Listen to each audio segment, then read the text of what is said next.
Let's get Santaco's view. I'm joined now by the Western Cape chairperson, Mandla Hermanus, on the line to us in this early hour. Mr. Hermanus, good morning. Welcome to South Africa Morning here on eNCA. So what have you actually agreed to? According to the mayor there, you've issued a statement that doesn't contain the correct information. What exactly is the agreement between yourselves and the City of Cape Town officials? The agreement with ourselves and the city is that there are certain infringements that will still result in an impoundment of a vehicle. And we have always agreed to this, like a vehicle that is unroadworthy, a driver that does not have a license, and a vehicle that does not have the operating license that is necessary for any vehicle that is providing a public transport service. So that is what we have always maintained. And our challenge was always the fact that in addition to those, a whole lot of other offenses then were then added as impoundable offenses, which is the list the mayor is referring to that we are going to work through so that we know for what reason can a vehicle be impounded in terms of the NLTA, which provides for impoundment of minibus taxis. Okay, so if there has been correct impoundment, you will cooperate accordingly and respect the rule of law? Absolutely, and that has always been our stance, that we were not saying there should be no impoundment, but we were saying impoundment should only be in terms of what is prescribed in the law. But what the regulations that are attached to our permits do here in the Western Cape is that they take all other pieces of legislation and incorporate it into the regulation so that any offense now suddenly results in impoundment. Yeah, and your members perfectly understand this, and also that you say in the statement that we've seen, there's a 14-day period during which you're going to be resolving some of these issues and actually going through that list to say, you know, which vehicle was properly impounded, which was not. Absolutely. That is what we are communicating to our operators, and we will call a meeting like we did before the stay away to explain this and the process that will be followed as we deal with these issues. Yeah, okay. So the impoundment is one issue. What are the other issues that you and the City of Cape Town did not see eye to eye on and you're going to be trying to resolve over the next 14 days? The main issue was the impoundment, because that is at the core of our operations. When your vehicle has been impounded, your livelihood is taken away. So all the other issues are not as critical, whereas there are issues that we will have to look at, issues where there are new routes that our associations are operating due to the failing rail system. And those routes have been approved by the city that those routes will be legalized, but the operating licenses have not yet been issued. And as a result, any vehicle that operates on those routes is currently operating illegally, even though the taxis are the only available mode of transport to those areas.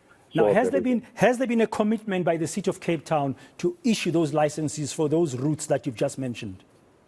Absolutely, and that is what we want to speed up, the issuing of operating licenses for those routes so that our operators don't remain targets for law enforcement. Okay, so it's impounding of unroadworthy vehicles, and then yes, it's a quick licensing or an expedition of licensing for those routes. What else? Yes, and yes, I think those are the main. Okay. Those are the main things, because the other things we can deal with in the task team, because there's a whole lot of things that we would have to deal with, because we also want to change the image of the taxi industry with the assistance of the city and the province. And yeah, but the image of the taxi industry and your reputation at the moment is not looking good. I mean, the amount of violence we saw, you've distanced yourself as an association and you've condemned the violence. But without the taxi strike, there would not have been violence. Your reputation at the moment, in some quarters, is in tatters. Absolutely. That is what we have to work to, to get a better reputation or a better image for the industry. But whenever there are strikes or shutdowns, there are always instances of violence, because there are always people who are ready to take the opportunity, like the looting that was happening. I mean, we saw on social media, there were videos where school kids were actually robbing a Coca-Cola truck or something like that.